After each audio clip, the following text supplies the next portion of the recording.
Hey, it's Tim Seaman here, and I'm at the Lackawanna coal mine tour. So today we're going to descend 300 feet into the mine, and we'll see how the miners worked and lived, and maybe even how they worked the little kids that were working back in the day. I think this mine here was opened in the 1860s, so it's a very old mine, but it's no longer in operation, but they're doing tours here. So we'll step inside and take a look and see what's going on down below.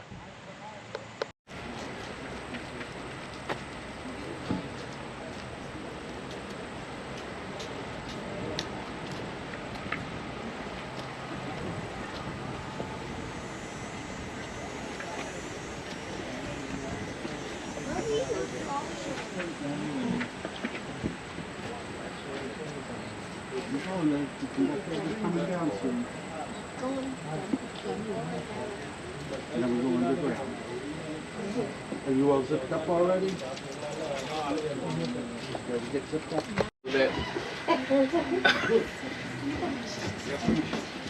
Helmet. 18. Oh, I don't think you will. Oh, go ahead. Oh, go ahead. I know. You ever get the impending sense of doom?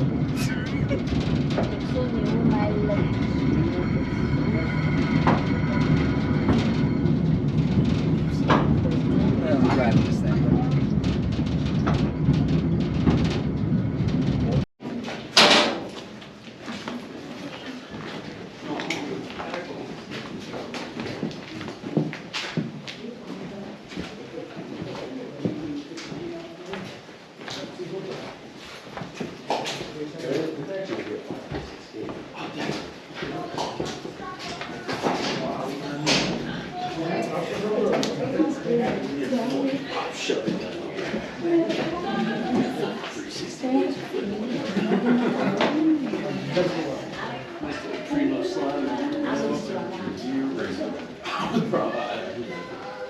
What you guys did was come down this 190 slope here into the Clark bed. We are currently at the bottom or foot of the Clark bed. Now this is one of 7 mineable veins of coal down here. That means there's exactly 3 above us and 3 below. Each is separated by a layer of stone. So a lot of times when people first come into these mines, they tend to think that this is what's holding up the roof. Absolutely not. That'd be like a toothpick trying to hold up an elephant. It's just not gonna happen. So then what are these? These are what's known as timber or props. These are actually a warning system for the miners. So if there's going to be a squeeze, any kind of shifting or movement in the roof, these would begin to pop, crack, make all kinds of noise, and then visibly warp, so the miners would know it was time to get out. They say the timber is talking, miners are walking. So if you guys hear any kind of weird popping, cracking sounds, please put your hand up nice and high so we know to get out of the mine. No, I'm just kidding, I'm just kidding. So if this isn't what's holding up the roof, what is? Well, this mine is actually held together through a series of pillars and chambers known as room and pillar mining. So, up here, this is an above view of that 190 slope we just came down in. Going this way, this is what you're standing in, is what's known as the gangway. That's just this large open area they're going to be pulling most of the carts back and forth through. Then on either side are your chambers. Those are the largest areas you're pulling your coal out from. Also where the room and pillar mining comes from. And then every single one of these black rectangles are massive, usually 60 by 40 pillars of coal that are left in. So it's actually the coal itself that's holding up the roof. Now in this kind of mining, you need to leave in more coal than you can actually take out. But since this runs underneath all of Scranton, depending on how you feel about Scranton, very important we keep it supported. Oh, you must be from the area. So another thing you might have noticed was that loud rushing water as we came down, right?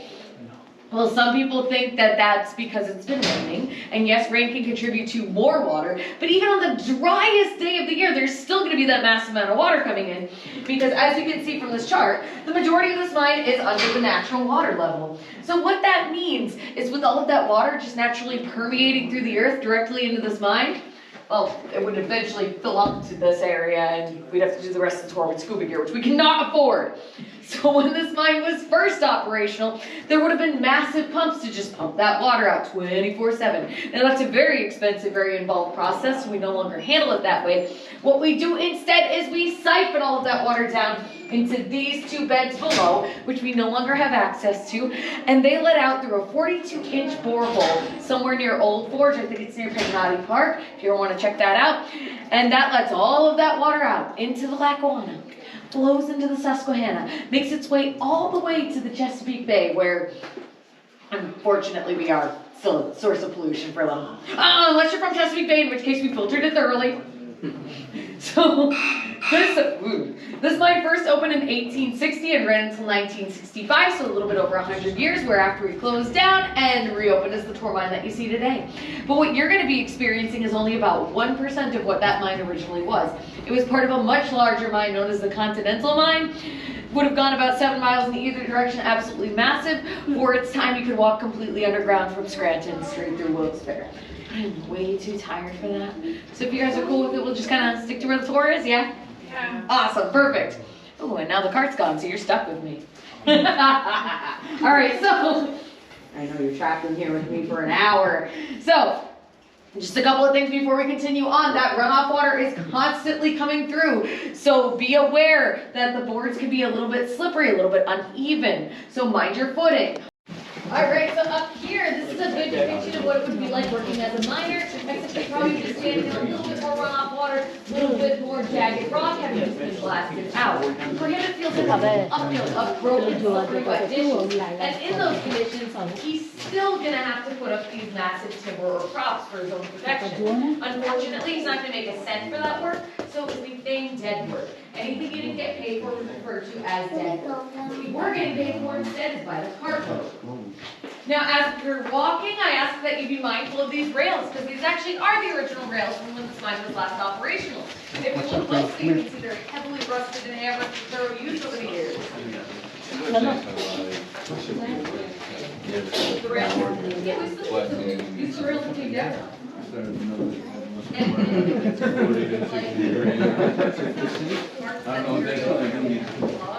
That would be straight.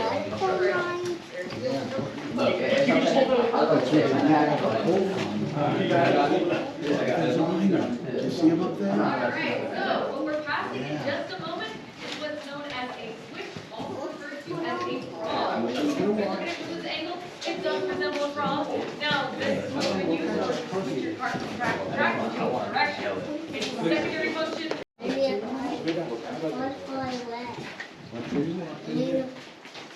Look, great. Look up there.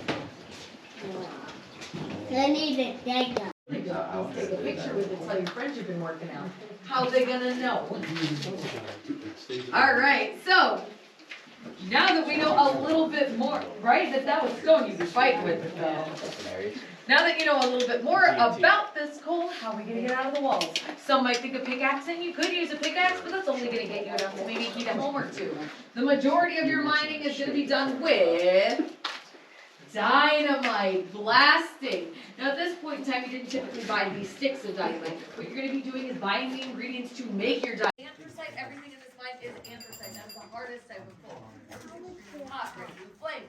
Lasts a very long time, but unfortunately, because it's so hard, it's very difficult, dangerous, and expensive to mine.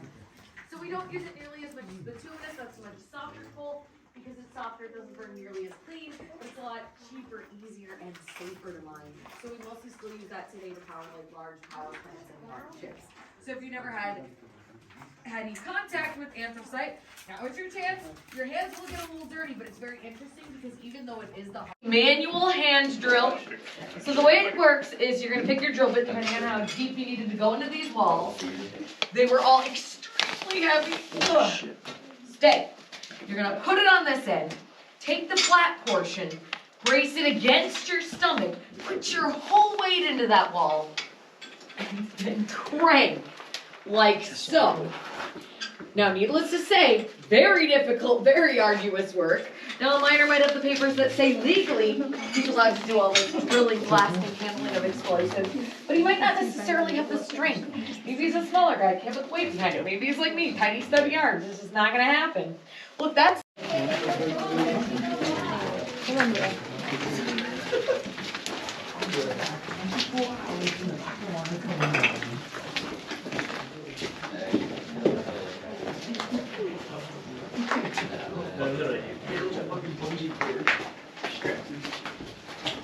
I wish they had real dynamite. It would have made it a lot more immersive. I kind of like to get the full version. 250 milligrams. Oh, gross. What? Can I say something? Just when I thought there was some representation down here, I realized he just had coal on his My phone is waiting for me, so. That's what it's calling? Oh, it is. It's probably Alex. That's what he does. That's what this guy does.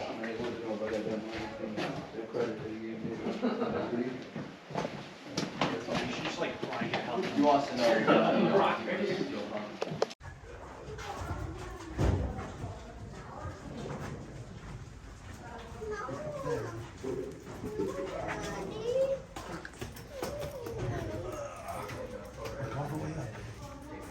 They mined all the way up in there.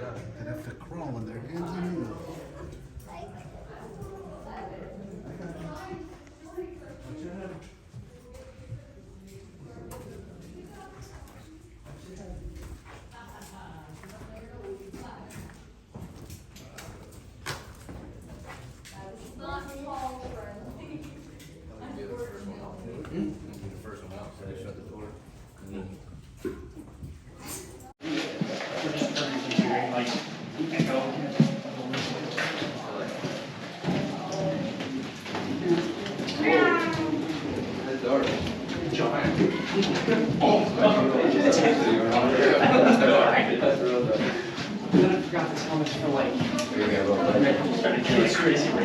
It's like, I totally forgot these helmets were like kids whose mom got them. Bro. Yeah. I think Still like microcephaly. I think they should have filmed Sopranos on it. I could just imagine. Alright, so, over here, this car can potentially go out of control, even on such a very slight slope. If that happens, this young boy is going to hear the words, "Sprag the wheel!" Now, if you look at his hand, all he's got is a large sharpened piece of oak known as a sprag stick. All he's got for light, small carbide lamp, 3 to 5 birthday candles worth of vision. So he hears, "Sprag the wheel," and knows that in near darkness, he's got to run over to this cart and jam that stick into that wheel. Try to manually stop it.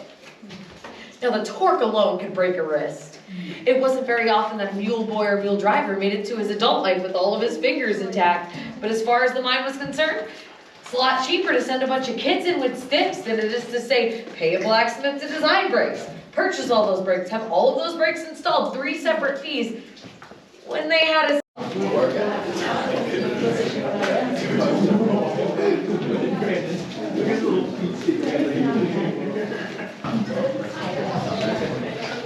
Oh, his hand too?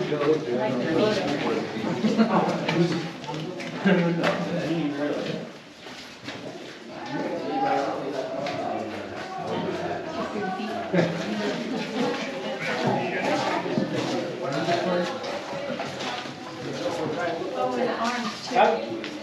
Over here, there's a whole bunch of them up there. Just looking at, here's some here. Yeah. Arm sticking up.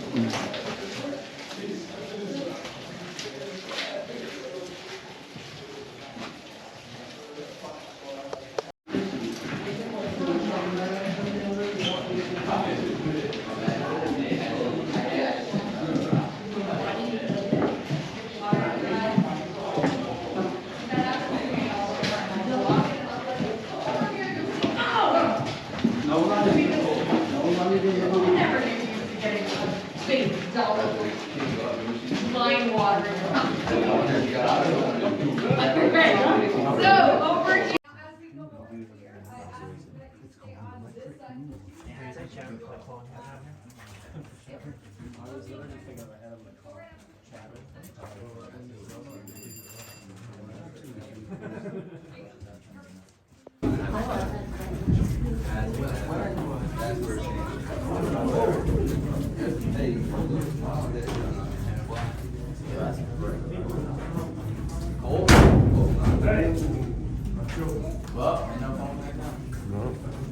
Walked in here.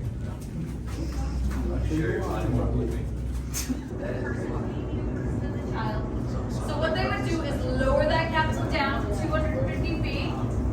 I would get in, scream, beep, these bells. Here's your cheat sheet. One's for soft, two for lower, three for voice. Prepare yourself. To prepare yourself, you were warned. All right, then I would get it in. They pull me up that 250 feet, and I throw on some pickaxes at the same spot. We go one at a time. I would go last.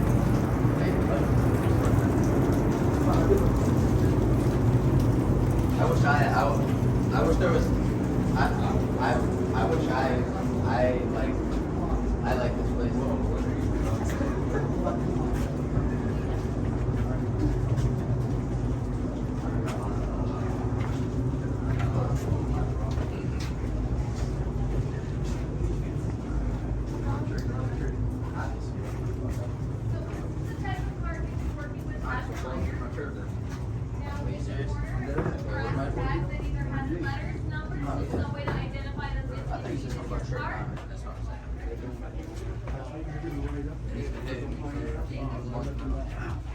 I told him like 2 weekends ago that I pulled up.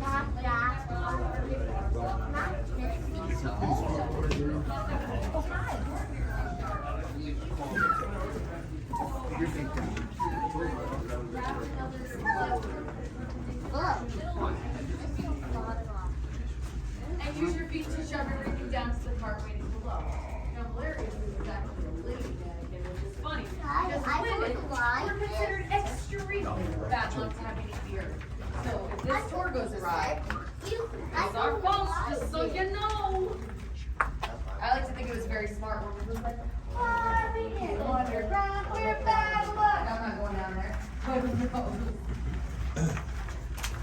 So over here, this is the last place that the mine was closed down in 1965. It mostly closed down due to lack of land. They were switching over to natural oil, gases, softer coals. It was no longer really viable to keep these massive hard coal operations open anymore. So at this point, I want to ask if you guys want, we can shut off the lights and let you see how dark it can become in mine. You guys want that? Yeah. All right, pile in. Hold on to your loved ones. If you were planning on getting rid of someone, now's the time. Who said that? Who said that? I'm watching you guys, troublemakers, the lobbyist. All right, so. Yep. We got everybody. Move a little bit closer. We don't have everybody. We do not have everybody. If you want the most authentic view, please look over that way. Otherwise, there will literally be a light at the end of the tunnel. Also, please shut off all cell phones.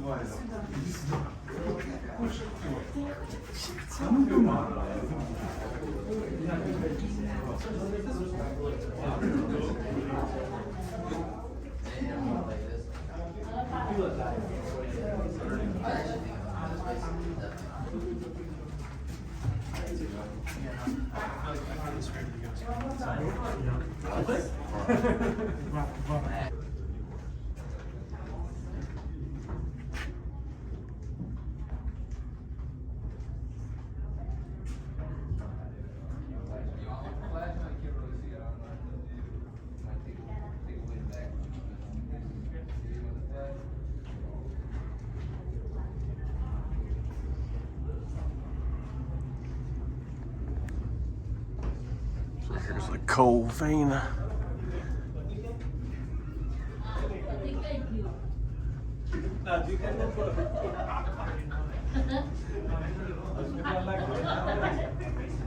should wear a helmet everywhere.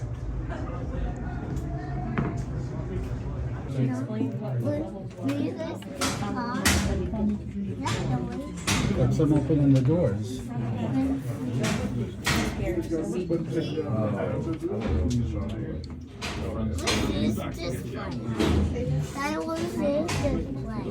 is sticking to the ground. Itu kulun itu corner. Agak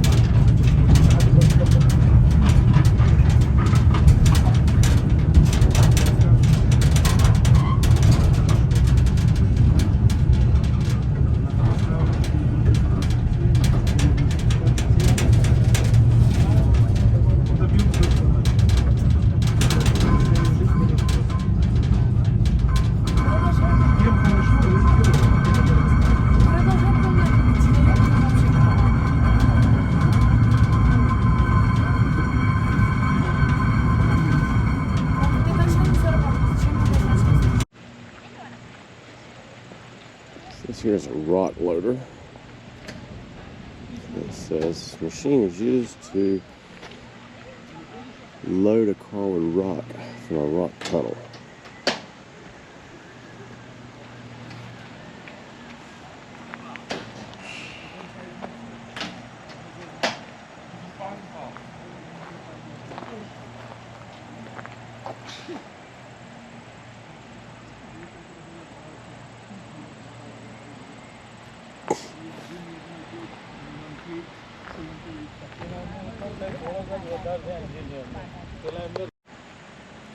So here's some mobile firefighting equipment.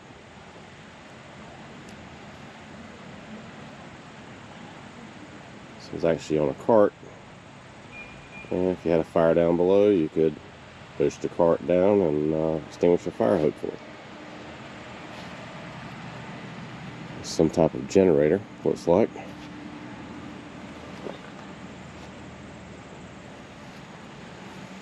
And the dynamite magazine and cap house is here.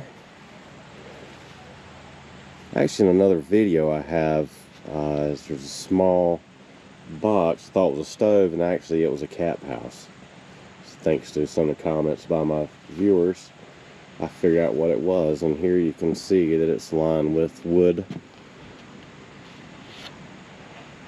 And there would be the caps inside of the box.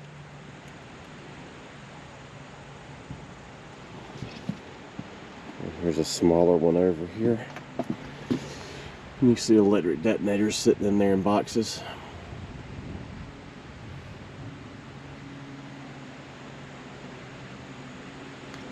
That's an old mine car. Typically, these held about 16 tons of coal, roughly. There's one over here in the foreground that's actually has coal in it, so we can take a look at it and see the chunks of coal, which was referred to as black diamonds, I believe.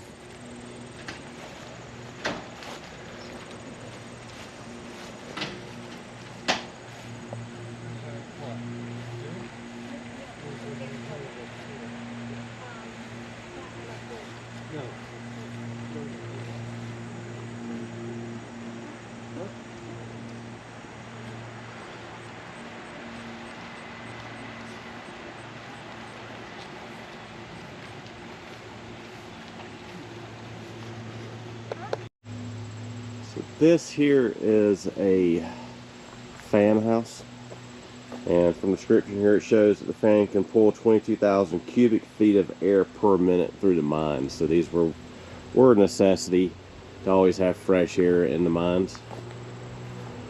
There's an example of one here, if I can get out the sun a little bit, but there's one of the fans.